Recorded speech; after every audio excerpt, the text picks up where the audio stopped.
भाईला माहित नाही का मी राजकारणात कशी ठोकर मारतो आणि उमेदवार निवडून आणतो ते? अर्ध आयुष्य तुमच्यावर मी घालवलंय काम करायला.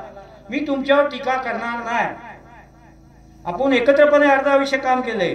निवडणूक 8 दिवसाची आहे, नंतर परत आपण एकत्र बोलणार आहोत, एकत्र बसणार आहात. दुसरं काय म्हणाले ते? दुसरं म्हणाले बाटे आणि एवढे जमा केले ते कुठे गेले? तुम्ही खा आंबे आणि मला द्या बाटे. ही योजना माझी पूर्ण महाराष्ट्रामध्ये गाजली.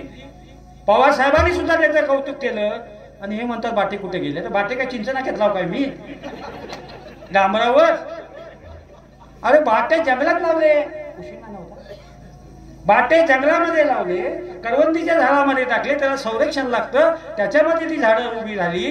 त्याच्यावरती आता त्या बाटे जे लावले आंबे झाले, त्याच्यातल्या ज्या कैऱ्या येतात विकायला चिंचनाक्यात, त्या मी लावलेल्या बाट्याच्या आंब्याच्याच आहेत. तिथं पोलीस उभा राहतो ना, पोलीस तिथे एक महिला भगिनी बोलण्यातली बसते बघा, एवढा ढीग लावून 150 रुपये कैऱ्या. तिला जाऊन विचारा हे कुणी लावलेल्या बाट्याचे आंबे आहेत म्हणून. ठीक आहे, असू दे, ते पण आमचे मित्र. ते म्हणतात काय, मी शौकत भाई मुकादम यांना सभापती केली. हे 100% खरं आहे. ही गोष्ट मी नाकारत नाही. पण मी तुम्हाला आमदार केली, तुम्हाला पेन्शन चालू झाली, मी तसंच झालो. काय करायचं आता? तिथलं पब्लिक मधून कोणतरी बोलायला ते तयार नव्हते. याबद्दल मी त्यांना आभार मानेन. पण पब्लिक मधूनच कोणतरी बोललं की शौकतभाई मुकादमांच्यावर बोला, त्याशिवाय सभेला मजाच येत नाही ना. त्यानंतर बोलले, ठीक आहे, मला आनंद आहे.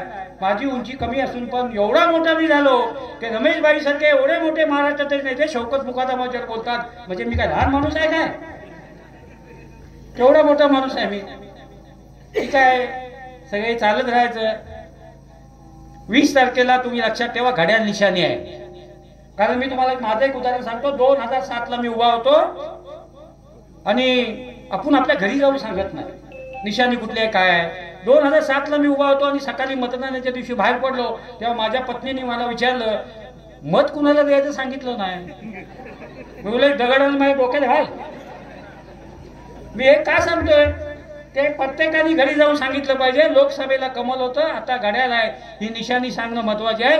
आणि या ठिकाणी तुम्ही जे आता तिथे वातावरण निर्माण केलं, एवढा मोठा, माझ्या उंचीपेक्षा जास्त मोठा हार घातलात, एवढे फटाके वाजवले, तुमची खात्री पटलेली आहे. ज्या ज्या ठिकाणी आम्ही जातो त्या त्या ठिकाणी खात्री पटलेली आहे. शेखर निकम हे कुठल्याही परिस्थितीमध्ये आमदार होणार, ही लोकांची खात्री पटली आणि म्हणून केली गेली. आणि आता एक कोणतरी बोललो की तुम्ही त्यांना मंत्री करायला सांगा, 100% सांगा मंत्री करायला. आणि ते मंत्री नाही झाले तर मी अँब्युलन्स मध्ये फिरणार देवा लावून, तुम्ही काय चिंता करू नका.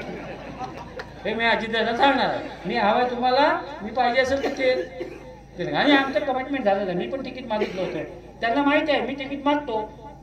मी मागायला जातो, ते नाही म्हणतात. ते म्हणतात ते नेहमीच गिऱ्हाईक आलं. ते प्रत्येक 5 वर्षांना हा माणूस येतोच.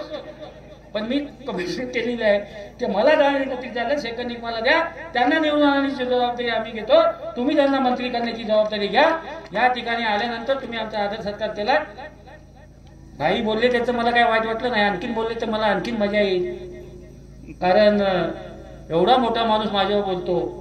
मी आंदोलन करणारा माणूस आहे. मी चांगलं केलेलं काम पण सांगा ना. मी रेल्वेची आंदोलनं केली.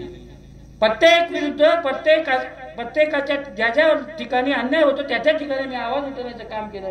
हे पण जरा सांगितलं तर बरं होईल. आपले जुने संबंध आहेत ते कायमचे संबंध टिकून ठेवूया.